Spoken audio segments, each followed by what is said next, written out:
Weapons and Tactics Instructor course is designed to provide an advanced tactical training scenario for our Fleet Marine Force units and their sponsored Weapons and Tactics Instructor candidates, or their PWTIs. The WTI course serves to train individuals in order to become training officers and go back to their Fleet Marine units. The Weapons and Tactics Instructor course consists of about 7 weeks. 3.5 weeks of it is an academic period of instruction, and then 3.5 weeks is a flying instruction. So 7 weeks total, designed again to produce WTIs to support the fleet training. The purpose of a WTI is to serve as a training officer in a fleet unit. So a WTI will graduate the Weapons and Tactics Instructor course, and then he'll go back to the fleet and he'll serve in those key training officer billets throughout the Marine Corps in every squadron. His purpose is to develop a training plan for that squadron in accordance with the Weapons and Tactics training program, as well as to meet the intent of the commanding officer of that unit for his training and guidance.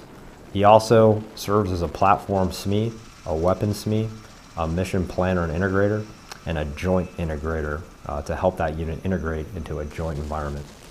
He'll also serve as a tactical risk manager for that unit, particularly when it comes to training and combat operations. To fully operate a WTI course requires support from a wide variety of sources. Particularly within the Marine Corps, MOTS 1 consists of about 220 officers and enlisted Marines. We're very top heavy, but those 200 to 220 folks are the core of MOTS 1, and then when WTI happens, they form the nucleus for all of the supporting units that come in.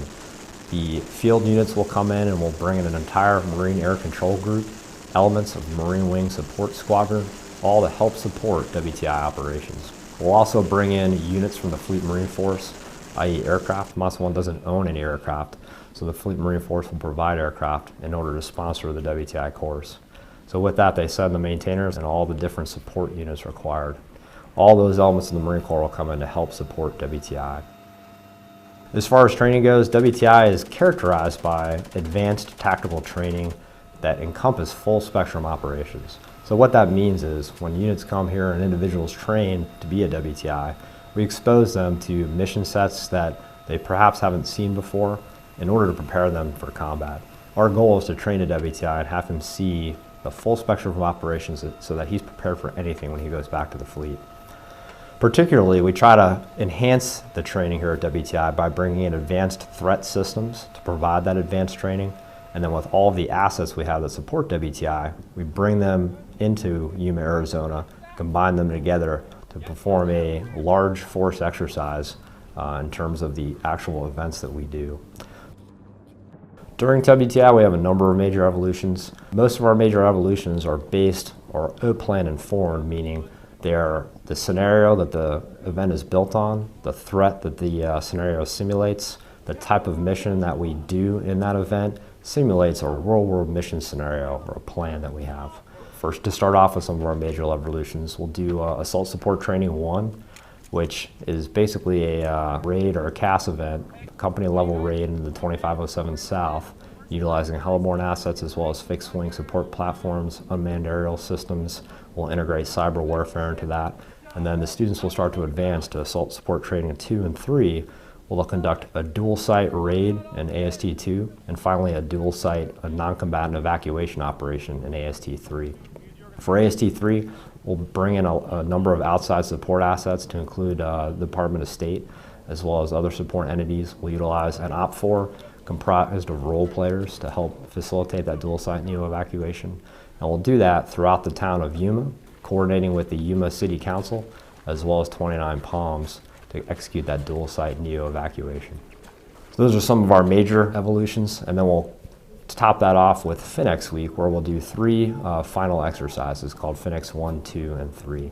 For FINEX 1, we'll start off with a TAC Air strike against a target set up in the Nellis Tactical Training Range that will set the stage to facilitate battalion-level assault out of YPG up to 29 Palms to integrate all of the assault support platforms with the battalion. In this case, it'll be 3rd Battalion, 3rd Marines, and they'll do a battalion level insert into 29 Palms.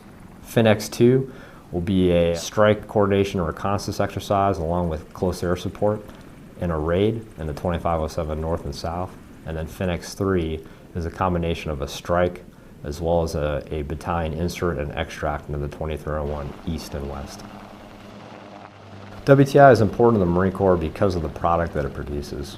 For a training continuum within the Marine Corps, one of the cornerstones of WTI, again, is the production of that weapons and tactics instructor that goes to the fleet and serves in that training officer billet.